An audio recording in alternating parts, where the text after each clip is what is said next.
वैशाख माह का अंतिम प्रदोष व्रत आने वाला है। इस व्रत को प्रदोष यानी गोधूली या सूर्यास्त के समय के पहले भाग में किया जाता है। इसी समय की जाती है आदिदेव महादेव की पूजा और रखे जाते हैं व्रत, जिसे रखने से देवताओं के साथ मनुष्य के सभी दोष दूर हो जाते हैं। जैसे चंद्रमा के दोषों को आदिदेव महादेव ने दूर किया था। पौराणिक कथा अनुसार त्रयोदशी के दिन चंद्रमा को इसी दिन क्षय रोग से मुक्ति मिली थी। पिता अत्रि और माता अनसुईया के पुत्र चंद्र की 27 पत्नियां थी, जिन्हें 27 नक्षत्र कहा जाता है। लेकिन चंद्रदेव सिर्फ रोहिणी को ही अधिक प्रेम करते थे। ये बात जब उनके ससुर राजा दक्ष को पता चली तो उन्होंने क्रोध में आकर चंद्रदेव को घातक बीमारी का श्राप दे दिया, जिसके प्रभाव से वो सिकुड़ते सिकुड़ते एक दिन गायब हो जाएंगे। कहते हैं तब नारद मुनि के कहने पर प्रभास तीर्थ में चंद्रदेव ने महामृत्युंजय मंत्र का जप किया। तब कहीं जाकर उन्हें उनके दोषों से मुक्ति मिली और वो अपनी पूर्णता को प्राप्त हुए। कहते हैं वो स्थान जहाँ चंद्रदेव ने आदिदेव महादेव की उपासना की थी, वहाँ आज सोमनाथ ज्योतिर्लिंग है। एक अन्य कथा के अनुसार समुद्र मंथन से निकले हलाहल विष का पान करके आदिदेव महादेव ने पूरी पृथ्वी की रक्षा की और नीलकंठ कहलाए। इसी त्रयोदशी के दिन उन्होंने नंदी के शीर्ष पर तांडव नृत्य किया। तो कब रखा जाएगा वैशाख माह का अंतिम प्रदोष और क्या है प्रदोष व्रत रखने की सही विधि, शास्त्र प्रमाण के साथ जानेंगे। प्रदोष व्रत बुधवार को पड़ने के कारण बुध प्रदोष व्रत कहलाएगा। इस दिन घर के बड़े अपने हाथों से बच्चों को हरी वस्तुओं का दान करें। इस दिन मूंग खाने का विशेष महत्व है। भगवान गणेश का दिन होने की वजह से इस दिन प्रदोष व्रत की पूजा में 5 सुपारी,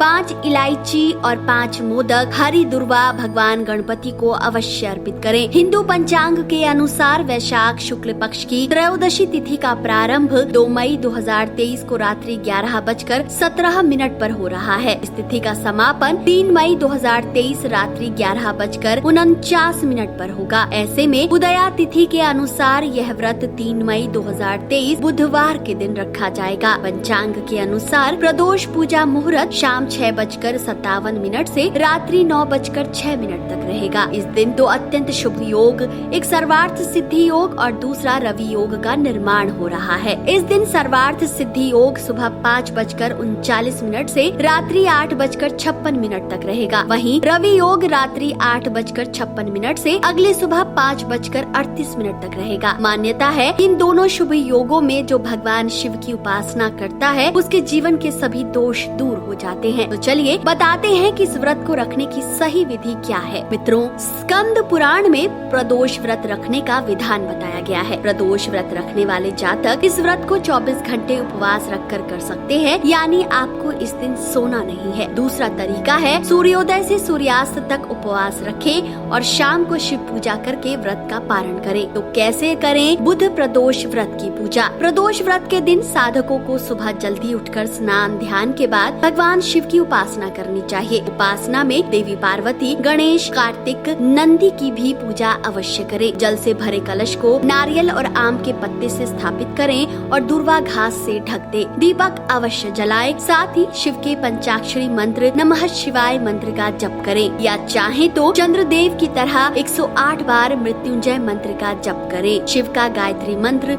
नोट कर सकते हैं। ओम तत्पुरुषाय विद्महे महादेवाय धीमहि तन्नो रुद्र प्रचोदयाति। उच्चारण कठिन हो तो केवल रुद्र मंत्र ओम नमः भगवते रुद्राय का जप भी अति फलदायी सिद्ध हो सकता है। प्रदोष व्रत के दिन ब्रह्मचर्य का पालन निश्चित रूप से करना चाहिए और रात्रि जागरण अवश्य करना चाहिए। बुध प्रदोष व्रत रखने वाले जातक के सभी काम बिना किसी विघ्न के पूरे हो जाते हैं। तो मित्रों, आपको आज का ये वीडियो कैसा लगा अपनी राय कमेंट करके अवश्य बताएं। वीडियो अगर पसंद आया है तो इसे जितना हो सके शेयर कीजिए।